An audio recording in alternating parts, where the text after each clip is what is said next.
Why the need for so much gruesome, graphic violence? Why not let us imagine? Because it's so much fun, Jan. Get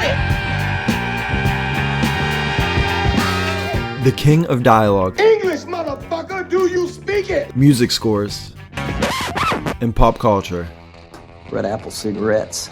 Quentin Tarantino is a director for the ages, a genre himself. In an era when films were either superhero movies or virtue signaling, Tarantino is here to burn it all down. Here's the Blind Takes Top 10 list for Quentin Tarantino.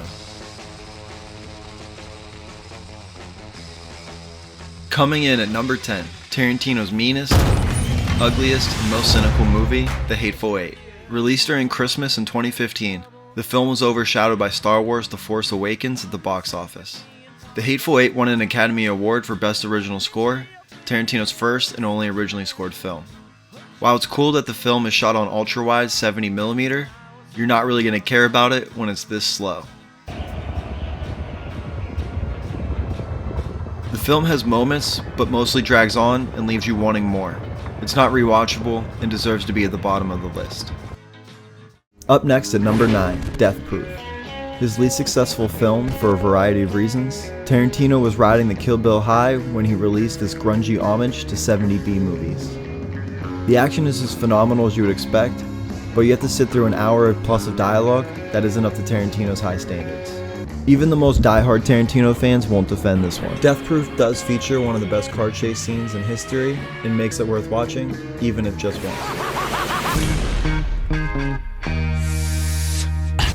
Two of the best actors of a generation, and a beautiful throwback to a simpler, more carefree time in LA. Once Upon a Time in Hollywood is a joyride through the city. The movie makes you want to relive history and go back to bask in the golden California sunshine. The tension and plot of the movie is supposed to come from the evil Manson family, but doesn't materialize as expected. While it has a lot of praise from die-hard Tarantino fans, this movie is way too long and slow to make it any higher on the list. But damn, that ending was amazing.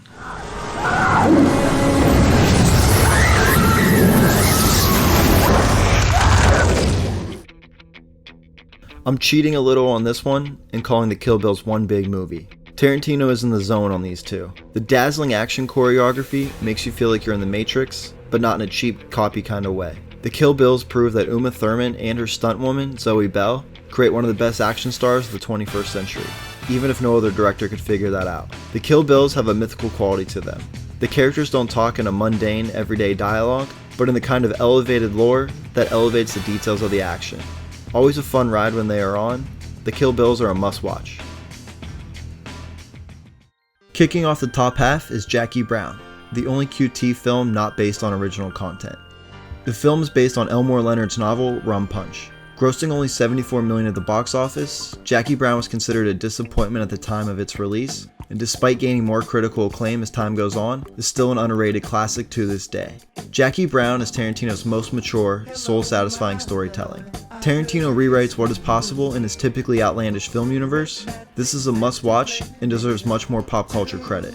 That was fun. Yeah, I don't get the spot. What's your name? Django. D-J-A-N-G-O.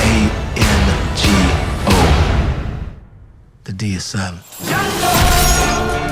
Likely Tarantino's most controversial film, which is really saying something. There is something for everyone to hate in this film. While the rest of the characters wallow in the muck of American society, Django is rendered into a mythic figure, exceptional by all standards, ready to burn down the entire corrupt society he lives in. Jamie Foxx and Christopher Waltz form a dynamic duo. Django attracted a ton of negative attention, and it's obvious this film wouldn't be made today, but I'm glad that it was. Tarantino's directorial debut, and what a debut it was. Tarantino promoted this project from scratch on talent alone.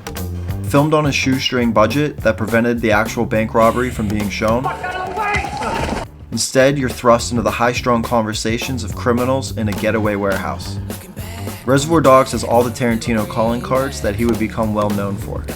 So many memorable scenes about the merits of tipping, brutal torture, and Tarantino's iconic use of music and violence. Reservoir Dogs will live on as one of the best directorial debuts in the history of cinema.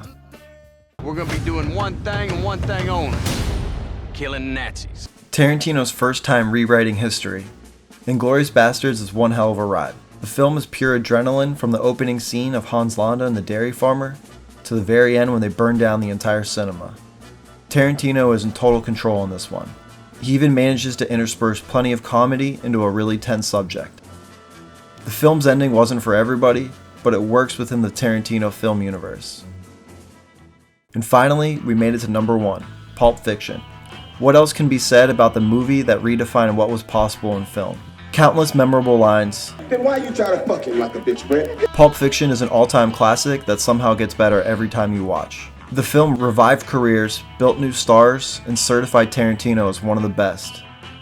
There's endless commentary on the impact of this movie, but the best thing you can do is just go back and rewatch it. Thanks again for watching the Blind Takes Top 10 list. Go ahead and like and subscribe for more content. Plenty more to come.